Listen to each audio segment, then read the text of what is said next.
Muy pero muy buenas noches, sean ustedes bienvenidos a Palabra de Leuco. Hay momentos calientes desde el punto de vista sanitario, político, económico, sin lugar a dudas, y quiero plantearle a usted dos o tres títulos importantes que vamos a desarrollar a lo largo del programa. Primero, ¿Cristina es una presidenta de facto? Pepe Nun, un intelectual que fue secretario de Cultura de Kirchner, fue el que planteó el tema, Cristina es la presidenta de facto, y he tomado ese concepto para tratar de explicar por qué está tan descolocado, tan descolorido, tan confundido el presidente de la Nación, Alberto Fernández, primero de los temas. El segundo de los temas tiene que ver con lo siguiente. Le hago rápidamente la pregunta. ¿Cristina acaba de dar o está a punto de dar un golpe a la Corte Suprema de Justicia?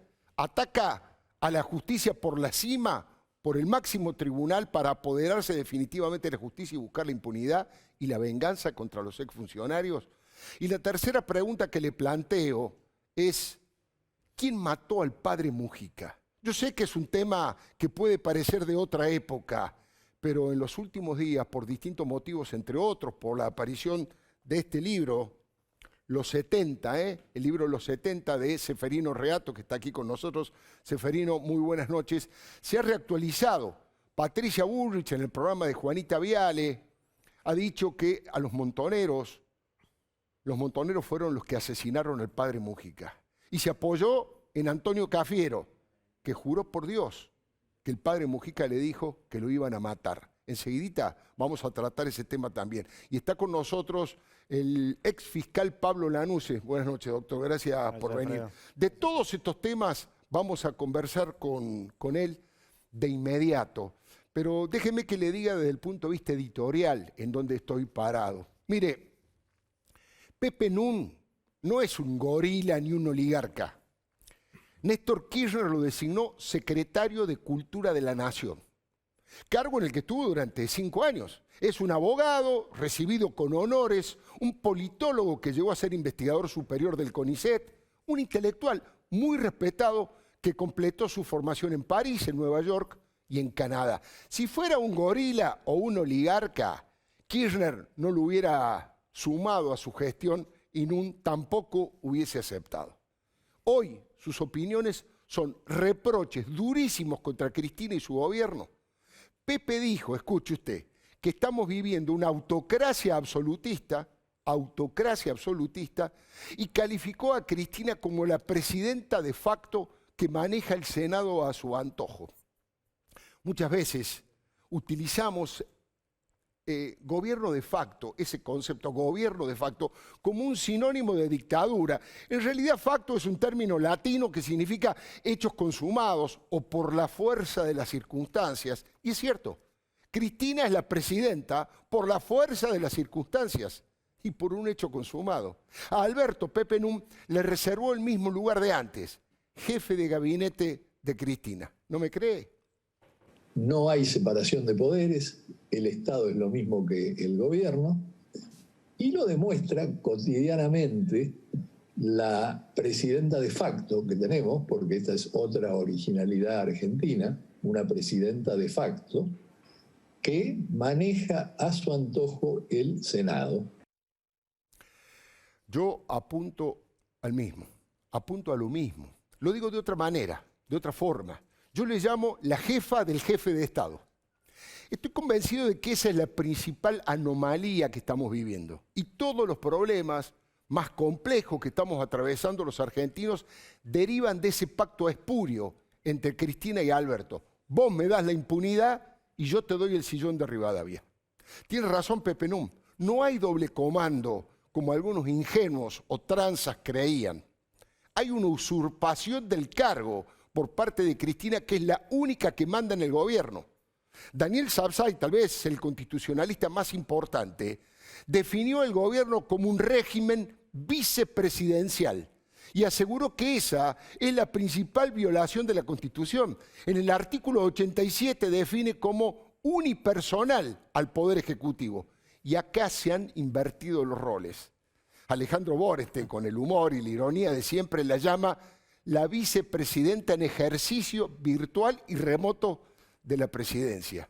Y acá está un poco la tesis de esta columna editorial. Tal vez ese inocultable sometimiento a cielo abierto y delante de todo el mundo conmueve tanto el ánimo de Alberto que no puede encontrar una plataforma de gobierno para ponerse de pie, porque Cristina pone de rodillas a todo el mundo. Es su estilo, su forma de vivir y de gobernar. Les mete pánico a los tímidos para el coraje o a los flojos de personalidad. 4 gritos y listo. Así construyó esta actualidad que podríamos llamar cristinato.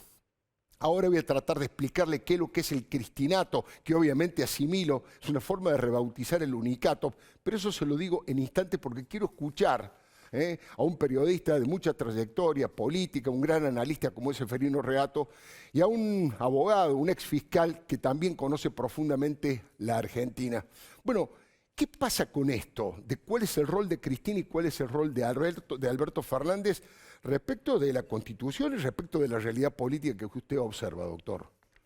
Alfredo, cuando me invitaste al programa en enero de este año, pocos días antes de que se cumplieran 5 años del asesinato del fiscal Nisman y que se conocieran las expresiones del presidente Alberto Fernández criticando el actuar de los gendarmes en el peritaje trascendente que acreditó ese homicidio, señalé que la llegada al poder del Frente de Todos significó una alianza, una unidad, que como bien decías en tu columna, algunos ingenuos creyeron, otros intentaron hacer creer que el moderado iba a dominar y que quien generaba temor iba a ser relegada a un segundo plano, como tal vez fueron siempre los vicepresidentes en democracia, en los 37 años de democracia que tenemos. Claramente te señalé que acá había un pacto y era un pacto claro de impunidad. Y que era un pacto de impunidad que la vicepresidente necesitaba ejecutar con celeridad y con brutalidad, porque los tiempos se le iban a ir escurriendo entre las manos. Hoy ya de aquella época que me invitaste pasaron 9 meses, en 4 días más se cumplen 10 meses que asumió esta fórmula bipresidencial, como dice Daniel. Sí. Y ha quedado demostrado que son lo mismo. No podemos caer en la inocencia de seguir creyendo que acá hay doble comando, que hay buenos y que están los malos. Claramente gobierna el Instituto Patria. Alberto Fernández decidió ser un rehén o un convencido de que gobierna la usina del Instituto Patria, con Cristina Fernández de Kirchner a la cabeza. Y él obviamente se ha devaluado más que el peso argentino. Hoy su credibilidad y sus competencias. Se ha devaluado tanto que las últimas apariciones para explicar la inexplicable extensión de esta cuarentena absurda y destructiva de la realidad social, económica, política y sanitaria argentina, ni siquiera ya la hace en vivo, lo hace. La última vez hasta fue una voz en off. Una voz en off. Con un anterior videíto de 5 minutos, ridículo. Y eso demuestra que él está cada vez más lejos de la realidad. Y ahora están queriendo salir los aparatos de siempre a querer demostrar un Alberto vigente. Y francamente, sinceramente, yo creo que acá tenemos que seguir muy alertas, muy vigilantes, muy presentes y activos. El verdadero poder de toda democracia reside en el pueblo. Los funcionarios son empleados por turno, por tiempo, y tenemos que estar muy atentos, y si querés lo extendemos en el programa, a lo que está por ocurrir en las próximas semanas en la Argentina, donde se define si seguimos viviendo en un régimen republicano, capitalista, con libertades, o si vamos a un régimen definitivamente de un populismo autoritario, donde va a desaparecer lo que hasta ahora conocemos como consecuencia de la vigencia de la Constitución Nacional. Interesantísimo. Por supuesto que lo vamos a desarrollar en un minuto, pero quiero saber cuál es tu mirada de esa relación Alberto-Cristina, cómo fue. Yo a veces pienso también, Seferino, no sé cómo lo ves vos, pero digo que fue una idea, entre comillas, brillante para ganar una elección táctica y una idea desastrosa a la hora de gobernar. La jugada fue brillante porque Cristina sola no podía ganar. Entonces con Alberto, digamos, captura todo un voto moderado, incluso del peronismo, que no iba a votar a Cristina, pero que sí votó claramente a Alberto. Yo creo que el problema de Alberto Fernández es que se está convirtiendo cada vez más en la máscara de Cristina. La máscara de Cristina, la máscara es una figura muy utilizada en la historia argentina, la máscara de alguien. Yo no creo que eso esté totalmente, digamos, definido, pero creo que está en el peor momento de la presidencia. Él se nota que se ha dado cuenta porque ahora ha vuelto a la Casa de Gobierno y desde ahí está tratando de vincularse a la producción y al trabajo a través de reuniones con empresarios y sindicalistas. Ahora, hoy hablaba con una fuente importante kirchnerista, incluso ellos están preocupados porque la agenda la marca Cristina. Y la preocupación de Cristina por la reforma judicial y la Corte y los jueces es una preocupación de ella nada más, atendible porque ¿qué hay mejor que la libertad, verdad, de cada uno? Pero no es la preocupación de nadie más, de su familia, obviamente. Pero no es la preocupación mía, la tuya, ni la de Alberto Fernández. Entonces están todos ahí viendo cómo sostienen un poquito más a Alberto para que no dé esta impresión de que la que manda es ella. El problema que tiene Alberto Fernández es que los actores políticos y económicos están convencidos de que manda ella. Por eso la crisis de confianza. Es decir, todo este movimiento de empresas que se van, de personas que se van, eso es muy grave. Nadie se va porque quiere de su propio país. Por supuesto. Es un desarraigo. Ahora, si te vas, es porque lo pensaste bien. No solo porque vas a pagar menos impuestos. Eso es secundario. Acá el tema es que se estaban yendo personas que crean riqueza, que crean trabajo, y nos quedan acá los vagos. Pero los vagos tienen que comprender que si los ricos y los emprendedores se van, ellos van a tener también menos plata. Entonces me parece que hay en la coalición, creo, aparte del encono y de la rabia de Cristina, muchos que están comprendiendo, miren, así no vamos a llegar ni a las elecciones bien legislativas, vamos a perder. Y si ellos llegan a perder las legislativas, yo no sé cómo van a ser los 2 años que le faltan. Interesante. Ahora seguimos hablando con el doctor Lanussi y con Seferino Reato. Quedé en tratar de argumentar por qué yo llamo cristinato a esto. Es una manera de rebautizar el unicato, que es un concepto que desde 1886, con la presidencia de Miguel Juárez Celman, resume el abuso y la concentración del poder basado en prebendas y castigos. Estos niveles de opresión parieron la Revolución del Parque, conducida por la naciente Unión Cívica, ¿se acuerda? Leandro Alem, Hipólito Yrigoyen, Marcelo T. de Alvear, Bartolomé Mitre y Aristóbulo del Valle, entre otros. El cristinato no tiene piedad ni contemplaciones con nadie. Avanza en forma autoritaria a pasos redoblados y deja a Alberto grogui, mareado contra las cuerdas, como dijo Duhalde. Por eso aparece lento, sin iniciativa y comete errores muy elementales. Es que no tiene lugar. No tiene espacio, ella ocupa todo. Es asombrosa y casi inédita la cantidad de errores y torpezas que Fernández cometió en tan poco tiempo. Incineró su capital político en el altar de Cristina. No tiene rumbo, ni él ni su gobierno. Como decía Séneca, no hay viento que lo favorezca porque no sabe dónde va. Últimamente, además de repetir ese mensaje agresivo y patotero contra medio mundo, no encuentra la ruta de su gestión. Apela al voluntarismo, a la magia, como si fuera un curandero que quiere curar de palabra, Fernández. Le dice a los argentinos que nos tenemos que acostumbrar a ahorrar en pesos. Les pide a los jóvenes, lo que decía Seferino, que no se vayan del país. Actúa como un comentarista que encima tiene su palabra devaluada. Mire, para salir de esta encrucijada solo tiene una puerta. Debería generar hechos concretos. Generar desde el gobierno las condiciones económicas necesarias para que la gente ahorre en pesos y para que nadie se quiera ir. Hacen falta gestos, medidas, planes.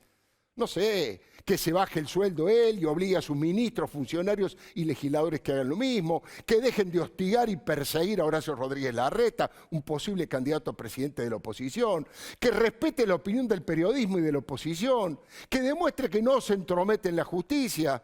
Pero pasa todo lo contrario. Cristina tiene cada vez más poder sobre los tres poderes. Por eso le hablo de unicato, de cristinato. Ya casi no quedan presos de la mega corrupción K. Están a punto de hacer decaer las causas de los cuadernos de las coimas y voltear todas las pruebas que aportaron los arrepentidos. Y con eso dinamitan la idea de justicia independiente. La única forma que Alberto tiene de recuperar la presidencia que le usurpó Cristina es demostrar autonomía. Debería asegurar la vigencia de la propiedad privada y que no va a expropiar Vicentín ni ninguna otra empresa, que va a cerrar las puertas de la cárcel para que no sigan saliendo miles de delincuentes peligrosos con tanta facilidad. Se debería comprometer públicamente y cumplir a no fortalecer a los que se apropiaron de los terrenos que no les pertenecen o a aquellos que queman cabañas en la Patagonia. Todo eso podría hacer el gobierno y Alberto, si es que sabe, puede y quiere. ¿Podrá? Yo no creo. ¿Se atreverá? No creo. ¿Le dará el cuero? No creo. ¿Hasta cuándo el peronismo mantendrá su verticalismo obsecuente con Cristina? Porque si Alberto no gira 180 grados, estará condenado a ir de papelón en papelón.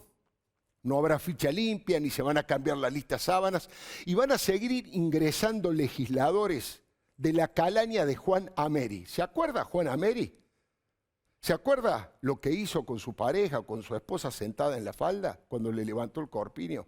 Mire, la lista de Ameri fue apoyada por Roberto Navarro, el paraperiodista y pauta traficante. En un spot de campaña, de campaña, aparece diciendo que Cristina le dijo a él, a Navarro, que el oso Levi era su candidato. Y Levi fue al Senado, dejó la banca libre, y la banca que dejó desocupada Levi la ocupó el patotero y acosador de Ameri. No miento, hay videos.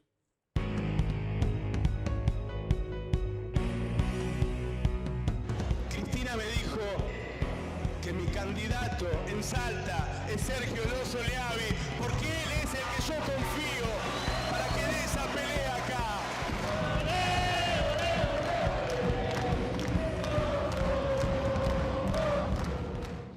Circulito a Ameri, ¿no? El Oso candidato a Senado y Ameri candidato perdón, primer diputado y segundo diputado. Cuando entró en el Senado Levi, subió a Ameri.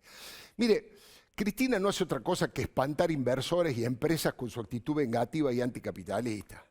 Alberto dice que quiere ser como Noruega o Suecia, y Cristina hace de acuerdo un tiempo, ¿se acuerda usted que dijo que quería ser como Alemania? Pero nos llevan derechito a Venezuela o a Santa Cruz. Todo lo que ha pasado con Carlos Raimundi, esta vergüenza que se ha generado, Carlos Raimundi básicamente apoyando o no queriendo cuestionar al gobierno, no queriendo cuestionar al gobierno de Maduro, a la dictadura, a la tiranía de Maduro, es realmente increíble. Y hoy el gobierno nacional finalmente condenando bastante suavemente en el discurso, pero votando en contra del gobierno de Maduro, pero rápidamente salió el Instituto Patria, salió Alicia Castro duramente a criticar al gobierno que ellos integran, el Instituto Patria es donde trabaja Cristina. Salieron a criticar la actitud tomada por el gobierno de Fernández y la Cancillería de Felipe Solá. Además, la economía se cae a pedazos. Solo 2 países en la región aumentaron su pobreza en la última década, Venezuela y Argentina. Es por eso que Alberto se derrumbó en todas las encuestas. Cristina lo deglutió, lo puso en el lugar de un actor de reparto, casi que ni siquiera importa lo que Alberto diga o quiera. Sus ministros de más confianza están colgados del pincel. Cristina les va a pasar por encima más temprano que tarde. Así que se prepare Santiaguito Cafiero, Marcela Lozardo, Gustavo Vélez, Culfas, Pese, María Eugenia Bielsa y bueno, siguen la firma. Mire que hasta Guillermo Moreno, otro periodista, otro peronista, de la patota, que Cristina ya desprecia, dice que Alberto va a fracasar porque ni siquiera es peronista, es socialdemócrata. Dijo Guillermo Moreno que Alberto es socialdemócrata y no es peronista. Y esta costumbre de apuntar quién es y quién no es peronista también afectó a Fernando Espinosa. Es el intendente y el patrón del mal de La Matanza, conocida como la capital del peronismo. Sin embargo, el capo sindical de los municipales, le pido que no se pierda esto, que no se pierda este video. El capo de los sindicatos municipales, el Cholo García, le hizo una marcha al municipio de La Matanza, que además de insultarlo, le decía que no era peronista. El Cholo García contra Espinosa, peronista los dos.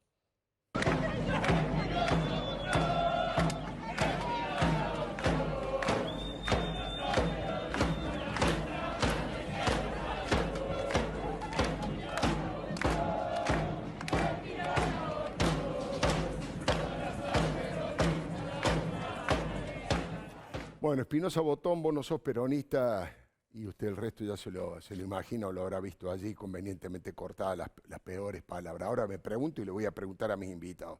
Si Alberto Fernández y Espinosa no son peronistas, no sé quién es peronista, si es menemista, dualdista, kirchnerista, cristinista, todo peronista. Digo, crece la bronca, crece la tensión en todos los rincones y en la granja del peronismo hay varias rebeliones en ciernes. ¿Qué está pasando, doctor Lanuse, con el peronismo? ¿Qué está pasando con el kirchnerismo? ¿De qué manera usted prevé ese futuro del que hablaba en los próximos días? ¿Qué puede pasar? Yo creo que, insisto, yo no veo que haya dos gobiernos adentro de uno. Son lo mismo. Insisto que son lo mismo. Y claramente Alberto Fernández es una persona que tenía clara convicción por sí misma de que no podía llegar, más allá de que podía ser su sueño y anhelo entendible como todo político, no podía llegar nunca a ser presidente. Evidentemente hizo juramentos de todo tipo, entregó su alma a lo peor y se asoció con Cristina Fernández de Kirchner. Y a partir de ahí, Alfredo, tenemos que ver el vuelco de 180 grados que decidió hacer Alberto Fernández y que lo ha devaluado en su credibilidad y en su palabra cuando asumió, dijo que venía a restituir el valor de la palabra. Y lo que ha hecho es ir en contra de sí mismo. Yo creo que Alberto Fernández, cada vez que se levanta a la mañana y se mira en el espejo, no puede creer lo que está diciendo y haciendo. Pero esto no lo justifica ni lo salva.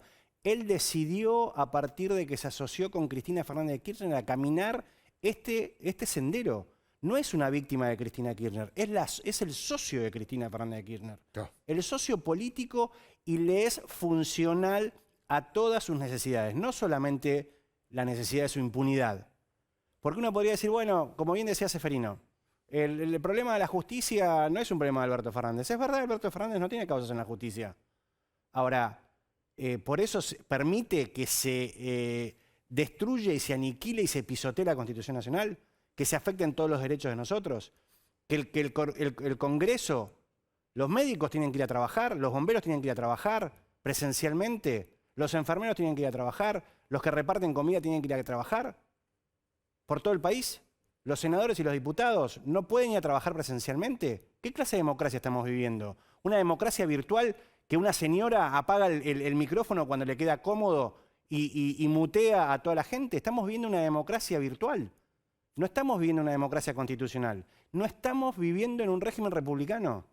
Hablando de eso, doctor Lanuse, ¿qué está pasando respecto de la revelación del tema de los servicios de inteligencia y de los espías, el tema de la revelación de datos privados de mucha intimidad del expresidente de la Nación, Mauricio Macri? ¿Qué está pasando con el avance sobre su propio secretario personal, Nieto?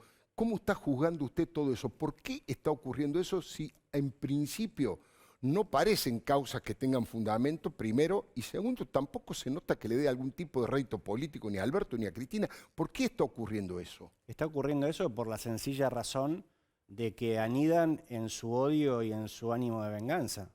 Lo que está ocurriendo, como bien señalás, es a través de causas absolutamente etéreas, sin prueba real. Para que la gente entienda, ¿sabés cuál es la principal usina de denuncias contra el expresidente Mauricio Macri? No. La Agencia Federal de Inteligencia y su interventora Cristina Camaño.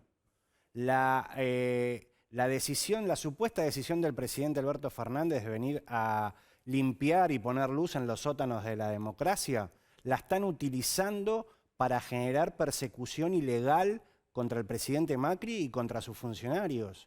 Están creando, inventando prueba. El celular de Darío Nieto, el exsecretario privado de Mauricio Macri, sí, el celular se lo secuestraron un 25 de junio. Quedó en manos de la policía. estaba preservado. 2 días después de eso, el peritaje que se hizo sobre su celular indicó irrefutablemente que alguien ingresó al celular de Darío Nieto, ya en poder de las fuerzas federales que dependen del Ministerio de Seguridad de la Nación, y tocó la aplicación del WhatsApp para ver si Darío Nieto había tenido algún contacto con Silvia Magdalani. Escandaloso, es una cosa. Eso es un delito. Claro. ¿Usted cree que los fiscales Incardona y Yeravide o el juez Auge denunció eso, Alfredo? No, no lo denunciaron. Lo tuvo que denunciar la defensa de Darío Nieto y hay una querella acá en Capital Federal donde el presidente Macri nos hemos presentado también como querellantes, porque no vamos a permitir estos atropellos. Claramente vienen por esto.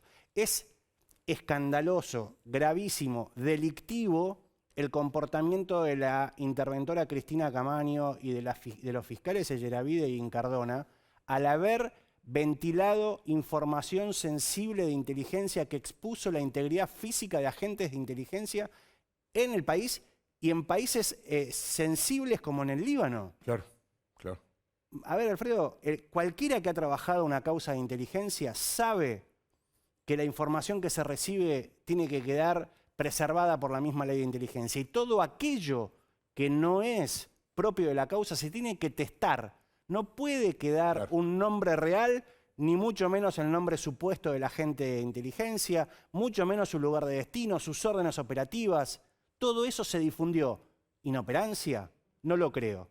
¿Inutilidad? No lo creo. Es funcionalidad, es militancia. Y cuando un fiscal es militante, pierde su deber y su compromiso con la justicia y no puede continuar en el cargo. Y eso es lo que pasó también con la brutal exhibición de datos sensibles del presidente Macri en una causa que no está todavía ni siquiera imputado. No estamos presentados en esa causa. Porque en la causa de espionaje de Loma de Zamora, que tanta manija le da a algún canal al colega, el presidente Macri no está imputado. No tiene imputación. Ahora, ¿saben qué?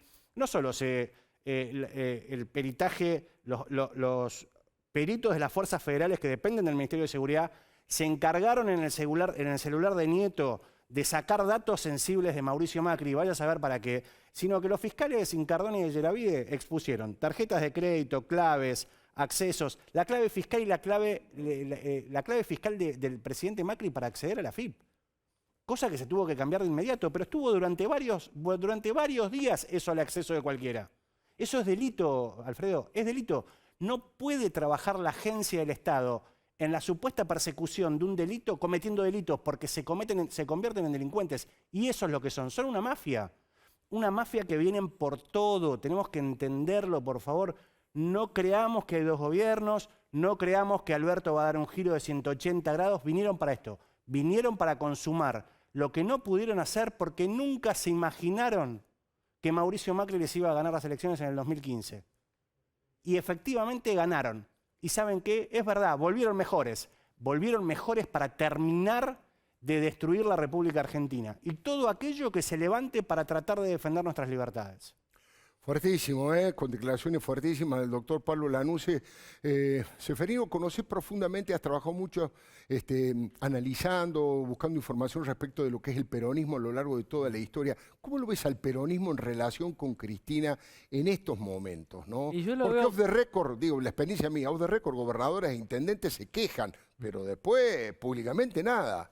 No, claro, Cristina tiene poder y votos, por lo menos hasta ahora, y parece que sí. Lo que pasa es que me parece que los peronistas están preocupados porque huelen derrota. Viste que los peronistas son ganadores o temen, porque ellos están viendo que el año que viene hay elecciones legislativas y tienen un montón de problemas.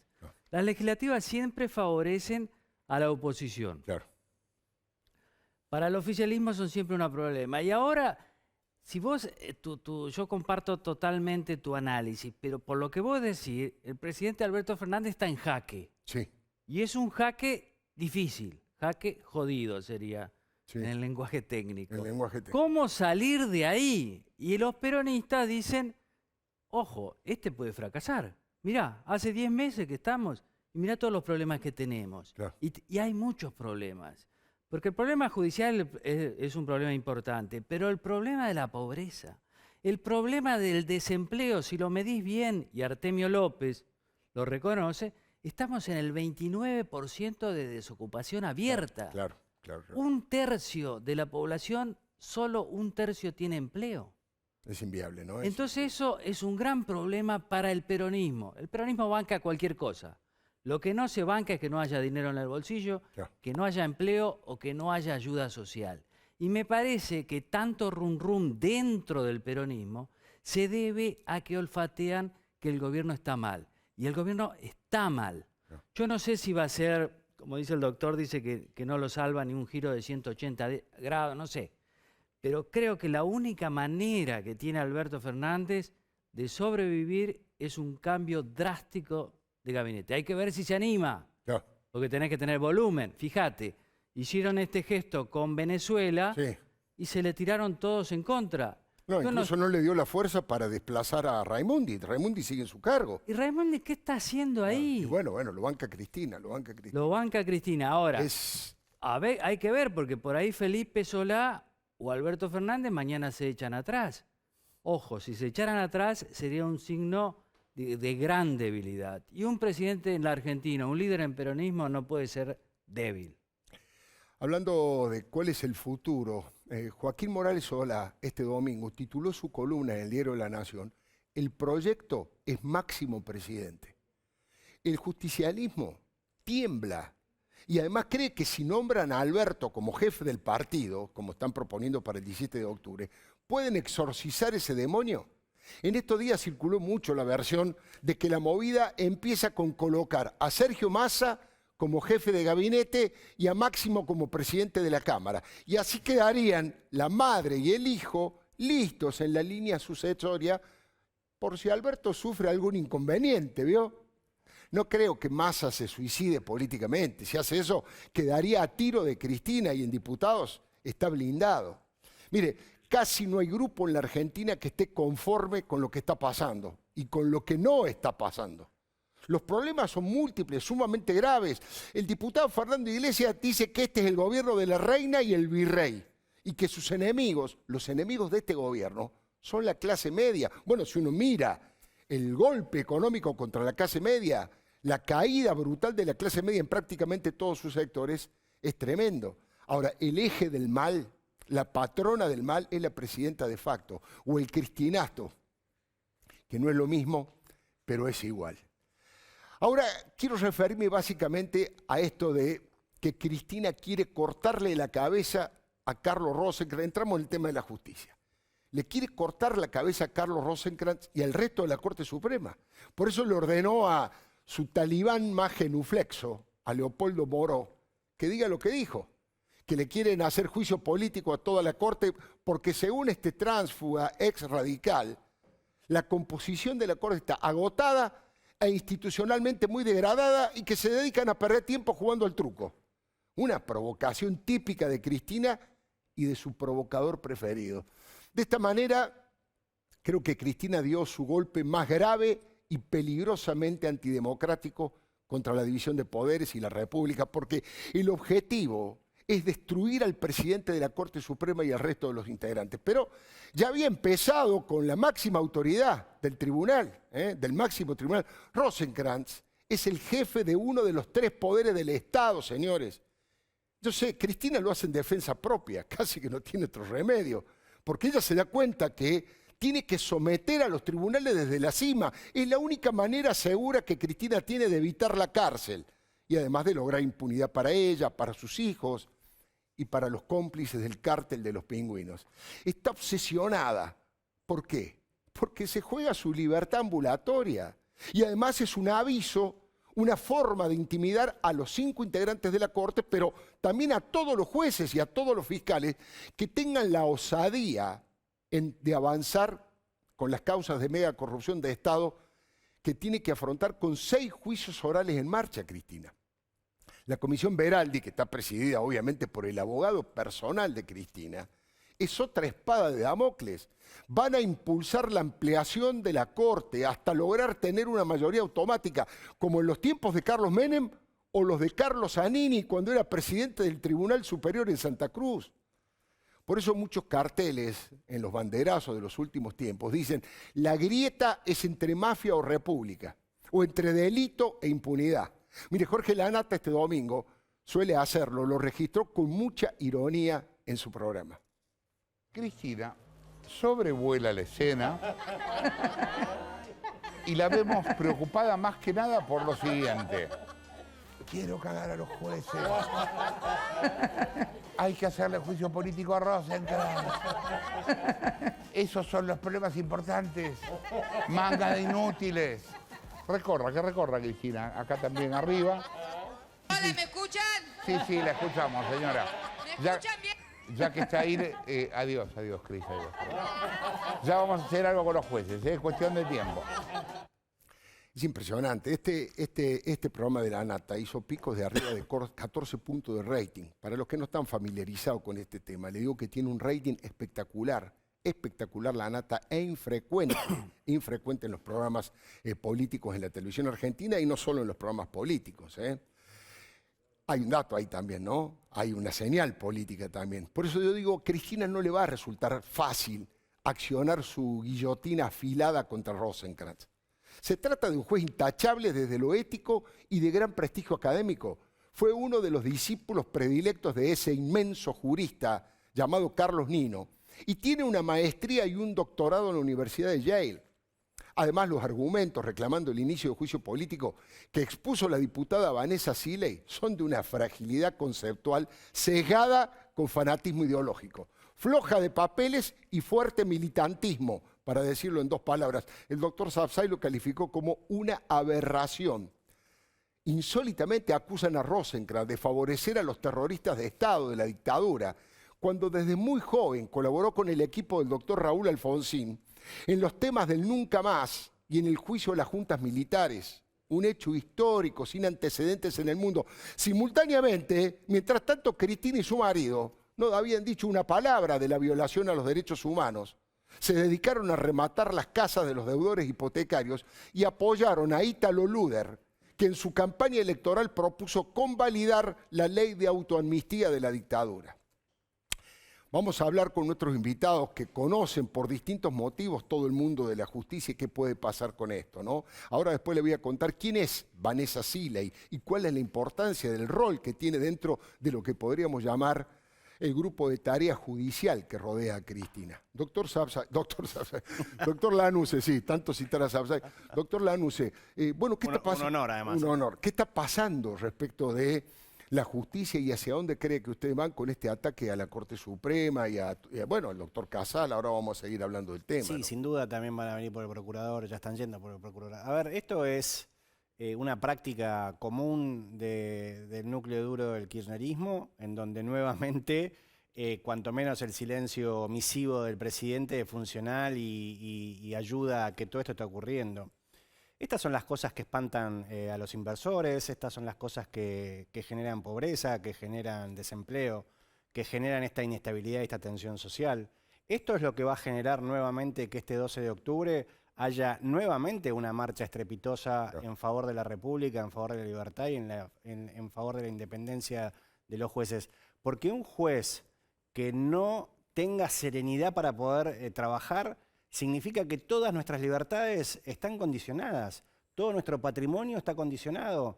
Supuestos mapuches pueden entrar donde quieran, quemar, sacar, pueden tomar tierras donde se les cante, nos pueden matar y nadie hace nada, liberan a los presos y a la sociedad nos tienen encerrados.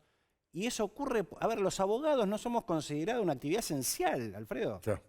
En esta realidad de expropiación de empresas. Entonces, yo estoy convencido que el 12 de octubre va a ser de vuelta una nueva cachetada que tristemente el gobierno, en vez de llamarse a la reflexión, ojalá, como dice Seferino, el presidente un día me sorprende de un cambio de 180 grados. Ahora, después del fallo, ¿quién dio la orden de hablar sobre el fallo? Cristina. ¿A quién se la dio? ¿A un ministro? No. Tenemos ministro de Justicia, no. Marcela Lozardo. ¿Quién habló? ¿Quién atacó el alfil de la presidente Cristina Fernández de Kirchner en el ministerio, que es el segundo, Juan Martín Mena, ex segundo de la AFI, de la CIDE, como quieran llamarlo? Él salió a despotricar contra la Corte. A ver, lo que están haciendo es un juego ya conocido que les va a volver a salir mal. que quieren condicionar a la Corte. Ya se está diciendo que la Corte va a sacar una resolución, que sería, que bueno, que hay que llamar a concurso porque en realidad no están bien llenadas las vacantes. Eso sería una falta de respeto al sentido común de la sociedad. ¿Cómo puede ser? ¿El Consejo de la Magistratura no se dio cuenta en 2 años de no llamar a un concurso de camaristas que estaba supuestamente vacante? No, además hay dos La teoría de acordadas los de la actos propia propios dice que demuestra a las claras que esos jueces estaban bien designados. Mira, Alfredo, días pasados y antes del pronunciamiento, muy buen pronunciamiento de la Corte, asumiendo y aceptando el per saltum de los jueces desplazados ilegal e inconstitucionalmente por el Consejo, la mayoría del Consejo de la Magistratura con el voto de Graciela Camaño, por el Senado de Cristina Kirchner y por el presidente de la Nación, Alberto Fernández. La Federación Latinoamericana de Magistrados, la FLAM, que es un ente que tiene reconocimiento de la Organización de Estados Americanos y que aglutina a 17 asociaciones de magistrados de países latinoamericanos, dijo que Bruglia, Bertuzzi y Castelli fueron designados en sus cargos constitucionalmente y que la manera en que estaban siendo desplazados era inconstitucional y exhortaban, por favor, a la Corte Suprema de Justicia que tutele lo que estaban haciendo de desastre con esos 3 jueces, pero no por esos 3 jueces, porque detrás de esos 3 jueces lo que está en juego es la inamovilidad y la estabilidad de los jueces, de todos los jueces, que son 2 pilares esenciales de la independencia. Ahora, ¿saben por qué ocurre esto? Porque Cristina Fernández de Kirchner, porque el kirchnerismo y este gobierno no creen en la división de poderes.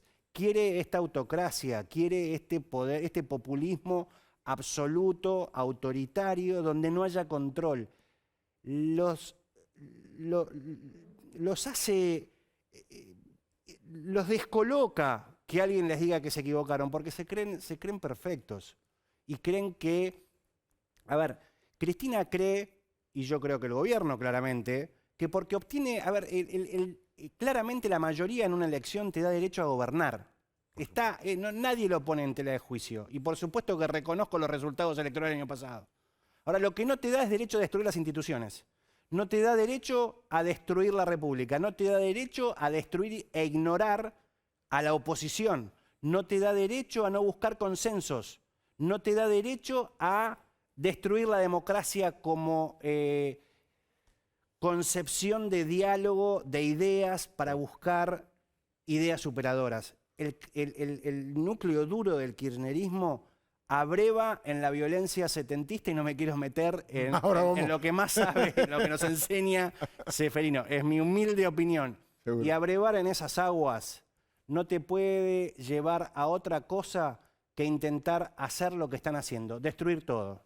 Ahora en instantes vamos a hablar con Ceferino Reato, por supuesto, es el otro gran tema de este programa, ya vamos a llegar dentro de poco. Le pusimos una pregunta original para generar el debate, pero hay varias preguntas, ¿no? ¿Fueron los montoneros los que asesinaron al padre Carlos Mujica? Patricia Burri dice que sí, Antonio Cafiero dice que sí. ¿Cómo fue? ¿Por qué asesinaron a José Ignacio Rucci, que era uno de los hombres de mayor confianza de Juan Domingo Perón? ¿Qué pasó en aquel ataque del que ayer se cumplieron 45 años al cuartel de Formosa, donde murieron 28 personas? El ejército montonero debutaba. De todo eso vamos a hablar, por supuesto, del libro de los 70 que acaba de publicar Ceferino Reato, donde hay un resumen de todo esto. Mire, el juicio político a Rosengren que planteó Vanessa Siley no tiene ninguna chance de prosperar porque hay una ausencia absoluta de motivos y además porque el cristianismo no tiene los 2/3 de los legisladores que necesita, pero la metodología que Cristina utiliza es siempre la misma, aunque choque contra la pared del sentido común y de las leyes. Ella embiste, hostiga, persigue y lanza a su tropa un ataque contra todos los magistrados que no se someten a sus caprichos. Y eso es lo que está padeciendo, recién lo hablamos, el jefe de los fiscales, Eduardo Casal, los 3 jueces trasladados, entre otros. En el caso Rosenkrantz, hasta Alberto Fernández en un solo día tuvo 3 comentarios que fueron obscenas injerencias en otro poder con un tufillo de apriete, Dios mío. Es una clara extorsión que no vamos a permitir, dijo Cristian Ritondo, el jefe de los diputados del PRO. En cualquier país del mundo, quien está a cargo del Poder Ejecutivo, si se refiere críticamente a las decisiones o actitudes del número 1 del Poder Judicial, sería motivo de un escándalo institucional. Ahora acá pasó como si fuera una anécdota. Nos acostumbramos demasiado rápido a la ilegalidad. Pero Alberto presionó a la Corte diciendo que era un escándalo el traslado de los jueces. Agregó que le llamaba mucho la atención lo que veía en la Corte y le preguntó públicamente a Rosenkrantz qué es lo que está buscando el presidente de la Corte que con tanto ahínco, ¿cuál es su disyuntiva? Recuérdelo. Me da mucha atención cosas que se ven dentro de la Corte, me preocupa enormemente. ¿Cuál es la disyuntiva que tiene el presidente de la Corte que tiene tanto ahínco? ¿Qué es lo que está buscando? Bueno, o no se acuerdan, pregunto yo, cuando Cristina le ordenó a Parrilli que le dijera a Martín Mena, recién el doctor Lanuse lo nombraba. Martín Mena es actualmente, otra vez, igual que en el caso Cristina y Alberto, el que verdaderamente conduce el Ministerio de Justicia y la doctora Marcela Lozardo está formalmente ahí. Y además Martín Mena fue un hombre de la contrainteligencia junto con Parrilli en el gobierno de Cristina. Ahora, hoy es el ministro de Justicia. ¿Recuerda cuando Cristina le dijo a Parrilli hay que salir a apretar jueces? ¿Son los jueces federales que tienen la causa de este tipo? Mirá, tiene uno, Casanello se la sacaron, la otra la tenía Torres, otra la tenía Ercolini, ahora me están haciendo bien el listado, no me acuerdo exactamente, pero la estoy preparando toda. Hay que salir a apretar a los jueces. A los jueces, claro. No, y yo dije, estas también. Me dice, ¿cuáles son las carpetas? Bueno, hay que salir a apretar los jueces, dice Cristina, por supuesto, le dice Parrilli. Semejante grosería provocó que 2 hashtags fueran trending topic en las redes. Uno decía, todos con Rosenkrantz, y otros decían, el 12 o todos a la calle. Se está refiriendo a este nuevo banderazo multitudinario que esperan para el próximo lunes 12 de octubre, que es el Día de la Diversidad. Y la idea es que todos los afectados por el gobierno expongan la diversidad de sus reclamos. La hora de los patriotas, somos libres, son algunas de las primeras consignas de esa convocatoria que está recalentando las redes sociales. Fíjese, una de las convocatorias que han hecho la han asimilado a un credo, que es prácticamente un resumen de lo que debe ser la República en la Argentina.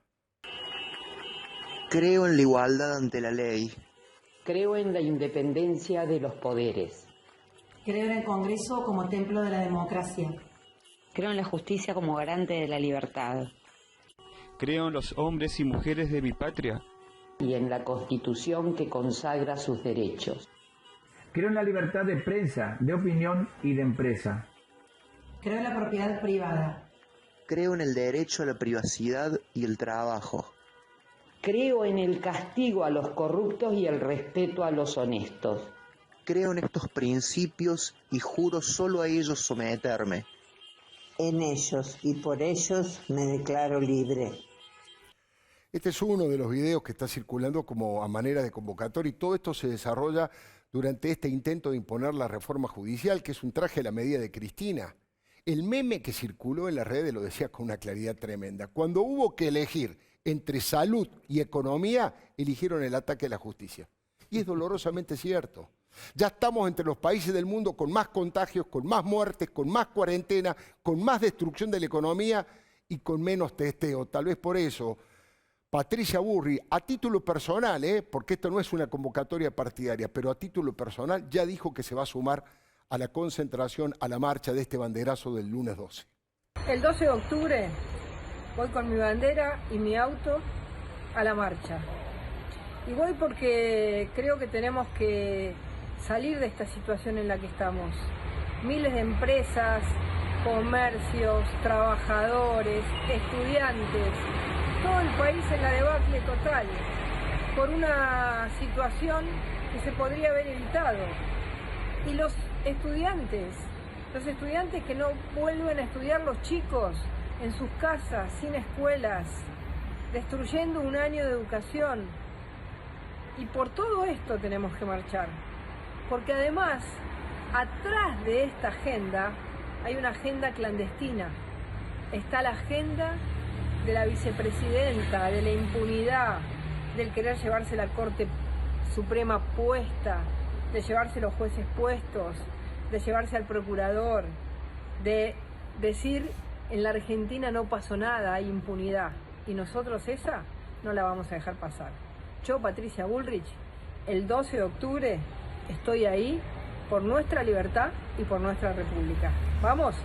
Bueno, no solamente Patricia Bullrich, por supuesto Luis Miguel Echeverre, Waldo Wolf, distintos legisladores, insisto, no lo hacen partidariamente porque no es una marcha partidaria, pero van como ciudadanos. Ahora, le pido que esté atenta a esta situación, señora, porque en la justicia electoral se ha producido otro gigantesco paso hacia la consolidación del nacional populismo chavista. No tuvo tanta repercusión, por eso lo estoy subrayando, pero tiene una gravedad extrema, producto, porque estamos hablando de la Cámara Nacional Electoral, que regula nada más y nada menos que los comicios que eligen a las autoridades.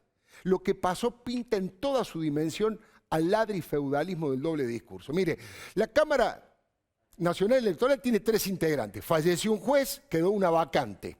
Se llamó un concurso y el resultado fue el siguiente. Primera, Alejandra Marcela Lázaro, 176,75. 176,75 puntos.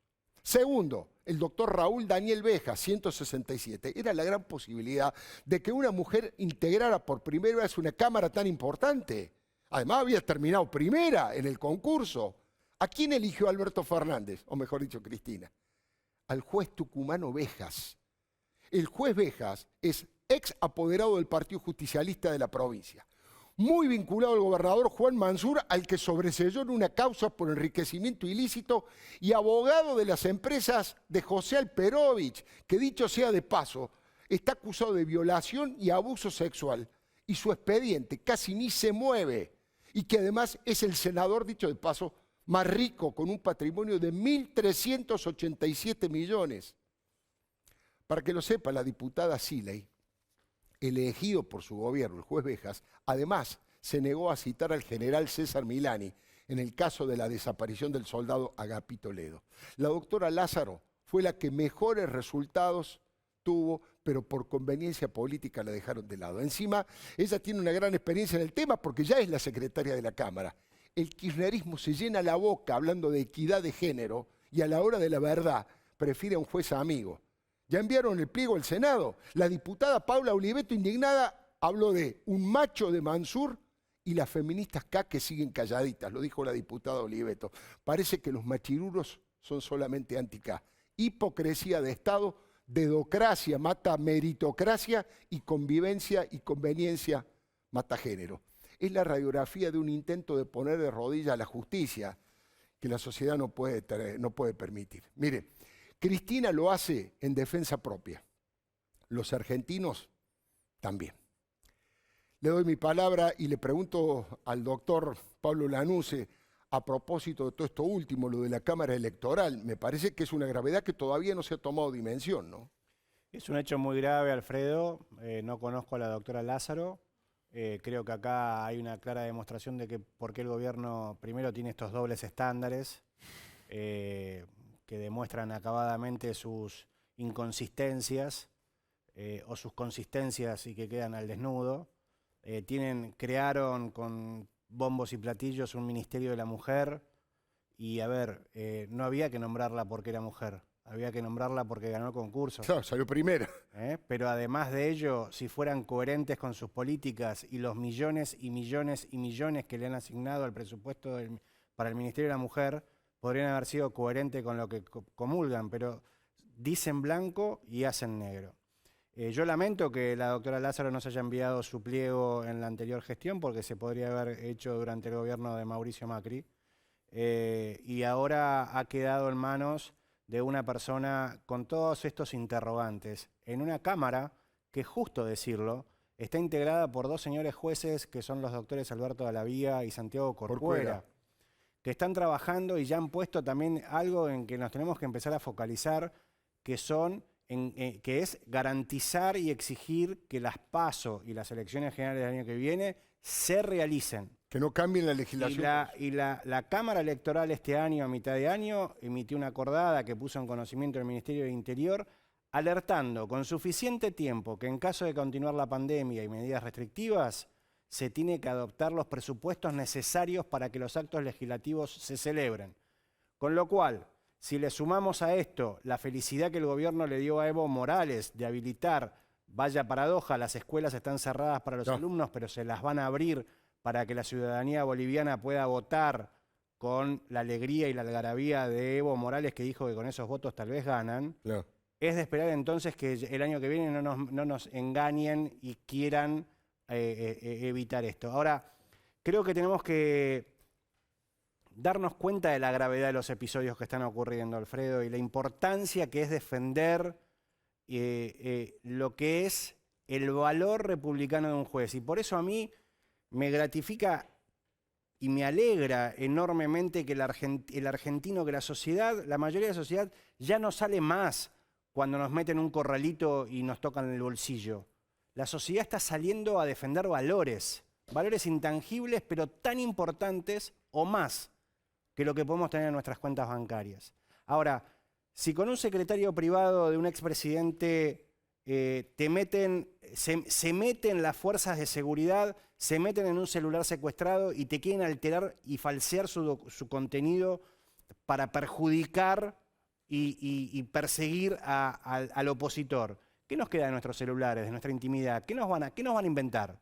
Si a un expresidente, para perseguir a sus hijos, se logra el trabajo de un trío nefasto como es el titular de la Inspección General de Justicia, Ricardo Nissen, el procurador del Tesoro, Carlos Zanini, y la fiscal general de la Cámara Comercial, la doctora Boquín, para perseguir sistemáticamente, exclusivamente la quiebra del correo argentino, para de esa forma hacerle padecer a Mauricio Macri el calvario de que tal vez sus hijos sean sometidos perversamente a la justicia penal?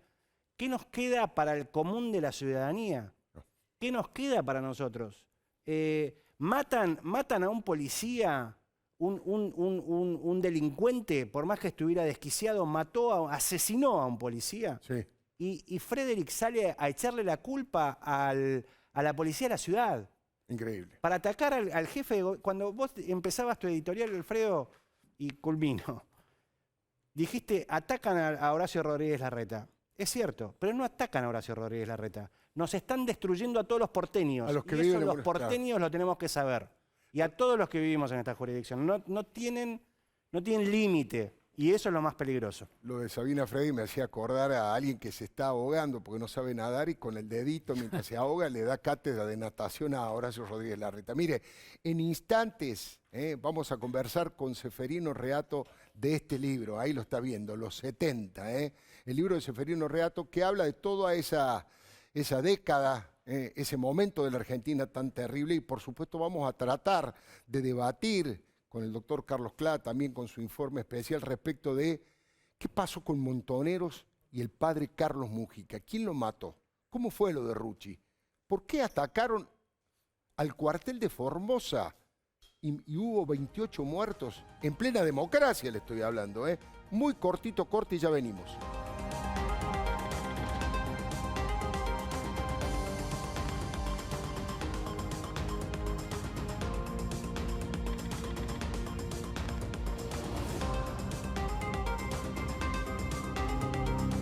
...16 minas en actividad, 3 en desarrollo y más de 250 en exploración. Adrián Mercado presenta San Juan, factor de desarrollo de la minería argentina. Organizado por Panorama Minero. Invita Grupo Adrián Mercado. En OMINT diseñamos nuevos planes médicos que se adaptan a lo que usás. Planes de calidad hasta 25% más económicos. Cotiza y compralo online. Tu plan, tu cuota, tu OMINT.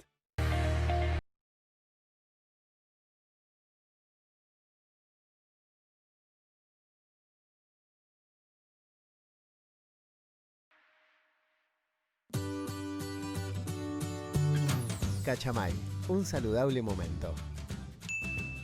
Estar separados también es estar juntos. Asegura tu casa en La Segunda, donde lo primero sos vos. Grupo Asegurador La Segunda.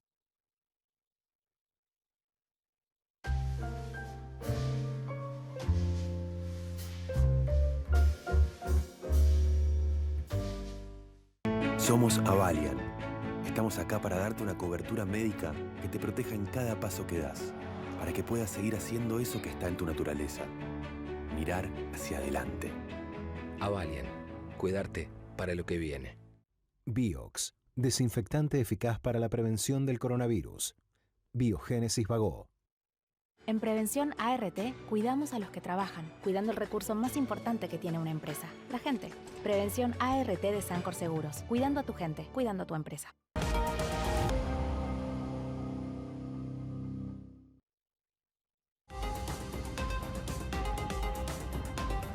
Bueno, lo prometido, está Ceferino Reato, periodista, escritor, autor de este libro. Ceferino Reato publicó Los 70, la década que siempre vuelve. Toda la verdad sobre Perón, la guerrilla, la dictadura, los desaparecidos y otras víctimas. Bueno, y además tiene otros libros como Operación Traviata, bueno, Primicia. Vamos a hablar de todos estos temas, Ceferino, acá con el doctor Carlos Clá. ¿Cómo estás, Alfredo? Bien, muy buenas noches. A mí una de las cosas que más me llamó la atención, Ceferino, yo no lo tenía en el recuerdo, fue la declaración aquí en este canal, en TN, del propio doctor Antonio Cafiero, diciendo, juro ante Dios, que el padre Mujica me dijo que lo iban a matar. Lo vamos a compartir con los televidentes y después te pregunto tu opinión. El padre Mujica me dijo a mí, cuando yo era presidente de la Caja de Ahorro, en el año 74, me viene a ver una tarde y me dice, Antonio, ando con mucho miedo. ¿Qué le pasa, padre? Nada, sé que me van a matar. ¿Pero por qué lo van a matar? Pero no, usted lo quiere el pueblo, usted es un amigo de todos nosotros. Sí, pero no, los montoneros me van a matar. Juro ante Dios que esto me lo dijo el padre Mujica 2 días antes que lo justiciaran. Los montoneros, dijo. Los montoneros, para mí los montoneros. Bueno, Ceferino, yo te decía en la radio, Cafiero y el padre Mujica, los dos peronistas, pero obviamente el padre es clarísimo y Cafiero muy ligado a la iglesia también, un hombre que fue embajador en el Vaticano. Es tremendo esto que dice Cafiero. Claro, y él siempre lo dijo, incluso lo escribió Antonio en sus memorias. Pero hay una explicación, porque cuando Mujica es asesinado, estaba fuertemente enfrentado con la cúpula de Montoneros, especialmente con Mario Firmenich. Había sido Firmenich su discípulo, él lo había casado. Imagínate, Mujica había casado a Firmenich. Pero estaban muy enfrentados. ¿Por qué? Porque después del asesinato de Rucci, Mujica y otros sacerdotes lideraron el quiebre de la juventud y de Montoneros. Muchos se fueron a la llamada Juventud Peronista Lealtad, especialmente en el movimiento villero peronista. Ahí se fue casi el 70%. Y Mujica y otro padre que se llamaba Jorge Gali es el que inventa una frase maravillosa. Le dice a Firmenich en una discusión, ustedes están cayendo en la soberbia armada. Porque le dice, van a querer discutir de peronismo a Perón, muchachos, ustedes están locos. Mira vos, el título del libro de Pablo Luciani, Soberbia armada. La soberbia armada. Bueno, y Mujica se lo dijo también a Jacobo Timerman. Jacobo publicó en La Opinión, después del asesinato de Mujica, esta misma conversación. A mí me van a matar montoneros. Impresionante. Increíblemente en este caso, Ceferino, Alfredo, la justicia dijo una cosa y la política dice otra, ¿no? Increíblemente en el 2006 se reabrió este caso, lo reabrió, recordarán ustedes, el juez Norberto Mario Yarvide. En el 2014 cerró la instrucción y lo que dijo fue la AAA. Claro. Mientras tanto, la política y todos los protagonistas de esa época que lo conocían profundamente dijeron no. Fue Montoneros. En realidad no se sabe porque hay un testimonio de una persona que estaba con el padre Mujica, pero este testimonio es un poco, digamos, sinuoso porque dijo una cosa, después dijo otra, y además porque identifica al comisario Almirón.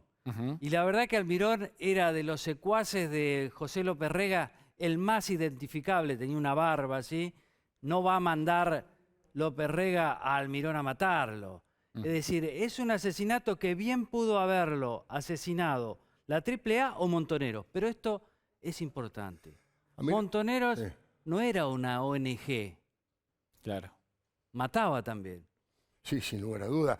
De hecho, te digo una cosa, a mí lo que me llamó la atención, me pareció impresionante, que yo en aquel momento no lo había registrado, en el velorio, en el entierro del padre Mujica, la gente, el pueblo pobre, los movimientos villeros, lo echan a los montoneros. Sí. Le dicen que se vayan y los sacan a los montoneros casi a los empujones. Y hay un dato más muy parecido, que es en una de las marchas por el fallecimiento del padre Mujica, estaba Firmenich caminando junto a aquellos que iban, ¿no?, recordando al padre, y la hermana del padre Mujica lo echa de la marcha a Firmenich y le dice: vos no podés estar acá después de lo que hiciste. Hay muchos indicios en favor de la tesis de Patricia Bullrich, de Cafiero, de Timerman. Otro es que el diario Noticias, que era el diario de Montoneros, demora para dar la noticia y da la noticia como algo más, como una muerte más. Entonces, a los 3 días, como hay tantas quejas, Firmenich hace 3 o 4 columnas, un día después de otro, pero eran columnas con cola de paja, recordando cuando los casó y demás. Lo cierto es que la duda queda, y esto afecta al presente, porque la Cámpora, Grabois, Cristina, se referencian en la cara, en el rostro, en la palabra de Mujica. ¿Qué pasaría si realmente Montoneros mató a Mujica? ¿Qué haría Grabois? Claro. ¿Qué haría Máximo? Porque ellos también defienden los ideales de Montoneros. Por lo menos nunca cuestionan esas cosas. Una contradicción ideológica, ¿no? Sí. Bueno, de hecho, Cristina fue quien inauguró este monumento que hay al padre Mujica aquí en la 9 de julio. Muy buen monumento. Ahora, rescatar esa figura del padre Mujica, porque él queda en una zona, en una época de violencia, en el medio.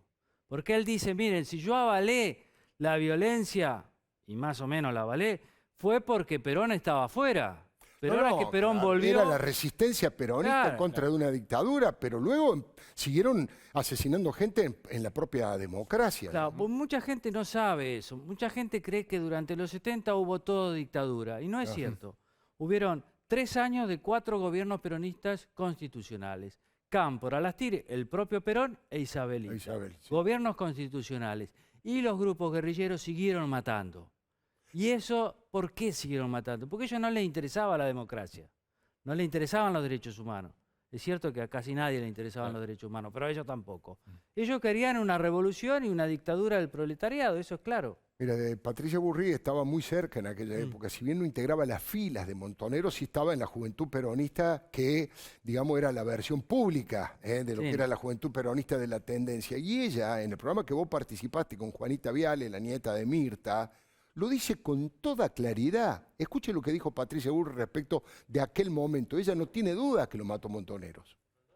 Nosotros habíamos invitado al padre Mujica a dar un discurso en nuestra unidad básica, y ese día nos tirotearon la unidad básica y después a los pocos días lo mataron al padre Mujica, y después nos fuimos enterando que al padre Mujica lo había matado los mismos Montoneros. Bueno, eso que vos decís es nuevo, porque la justicia federal, cuando estaba el juez Ollarvide, dictaminó que fue la AAA. Eso es mentira. Impresionante, ¿eh? Con qué contundencia, qué contundencia. Eso es mentira, dice. Vamos a ver, simplemente a modo de recordación, el material número 5 le estoy pidiendo al director. Lo que pasó en aquel momento con el asesinato del padre Carlos Mujica. Ahí lo estamos viendo, ¿no?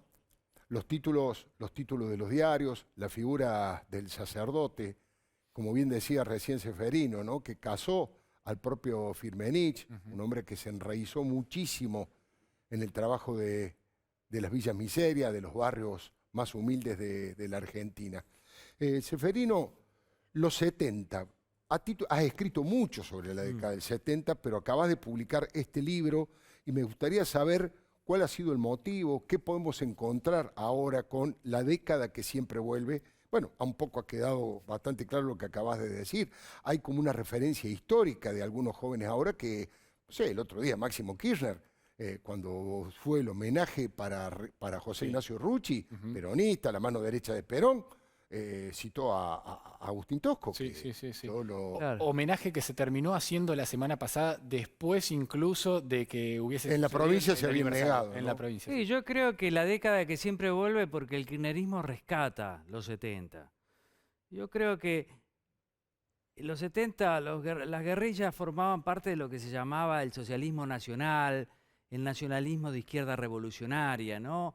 Adaptar el marxismo clásico al paso del Che Guevara y de la Revolución Cubana, más una dosis de progresismo católico. Todo ese cóctel era la formación que tenía por lo menos Montoneros, claramente también el ERP, que les permitió a tantos jóvenes salir a morir, pero también a matar. No es una decisión fácil. Imagínate, mucha gente tenía la vida más o menos asegurada, prefirió eso. Ahora, eso no era solo morir, era matar.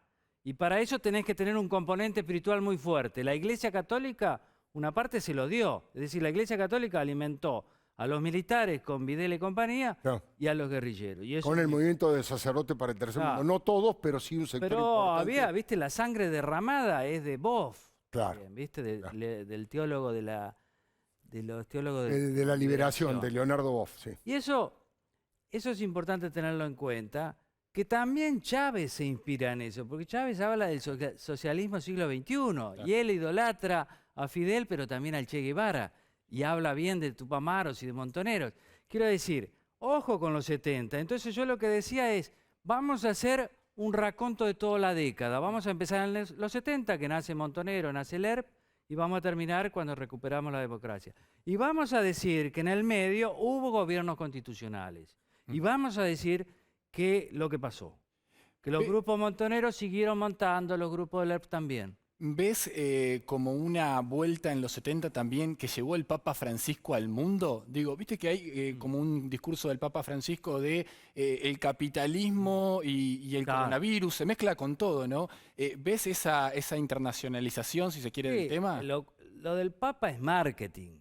Yo lo quiero mucho al Papa, lo reverencio como Papa desde la fe católica en las cuestiones de ex cátedra, decimos nosotros, las cuestiones que hacen al Papa. Pero el tema político, él claramente hace una cuestión de marketing. Él no pensaba así. Él, cuando fue superior de los jesuitas, y Carlos Mujica era jesuita, fue jesuita, él estaba muy en contra de Montoneros. Él estaba más bien a la derecha del peronismo, digamos. Sí, en Guardia de Hierro, que eran sus enemigos históricos. Todo ese invento de la lista de la lista de Schindler, yo le digo siempre, pero es un libro que es la lista de Bergoglio, de que salvó gente. Bueno, eso que se lo cuenten a algún italiano crédulo. Yo creo que él hace un marketing peligroso, porque fíjate, Alberto, también. Cuando surge la pandemia, el Papa y el gobierno nuestro, ¿qué dicen? El virus es una muestra del que el capitalismo funciona mal. No tiene nada que ver. El virus es el virus, no tiene nada que ver con el capitalismo, ni con el comunismo, ni con nada. Pero ellos, fíjate, dónde tienen los valores de los 70, que es siempre impugnar el capitalismo, el mercado financiero. Después, claro, el Papa apoya a los peores empresarios, pero eso es otra cosa. Quiero decir, estamos todos removiendo de esa olla, digamos, de esa sopa que son los 70, y me parece que hay que tener claro que esa pelea entre buenos y malos no existió, no existe nunca. La política es otra cosa.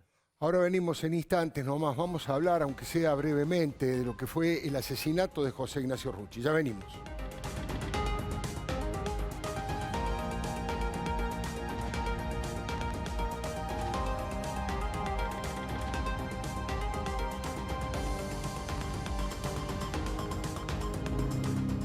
Cobre, oro, litio y plata. Los minerales convierten a la minería en la gran promesa argentina. Adrián Mercado presenta San Juan, Factor de Desarrollo de la Minería Argentina. Organizado por Panorama Minero. Invita Grupo Adrián Mercado.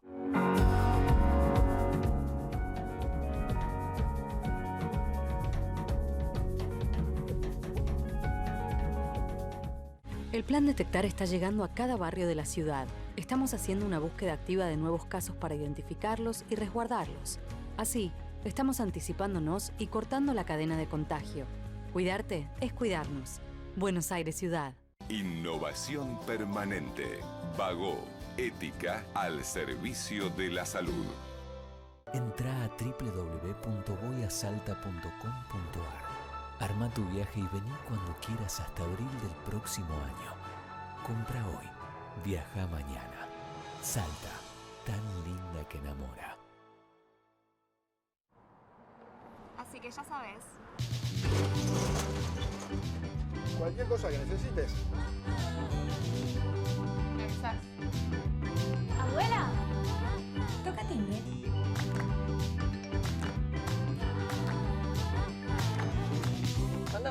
Chao. Chila. ¿Tenés un vecino? Tenés tu banco cerca. Ayudarnos. Lo mejor de ser vecinos. Banco Ciudad. Te quiere ver crecer.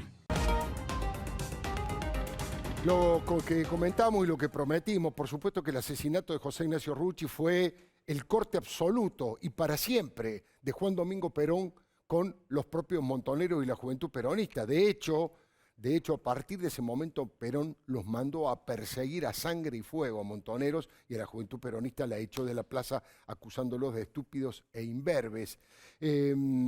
Vamos a ver un pequeño fragmento de aquel momento histórico que sin duda marcó los 70, pero sigue todavía golpeando en la memoria de la conciencia nacional. Acercado a la puerta para saludar a los periodistas argentinos. Hola, ¿qué tal, Rucci? ¿Cómo le va? Mucho gusto. ¿Qué se dice? ¿Bien? De vuelta. Bueno, me alegro.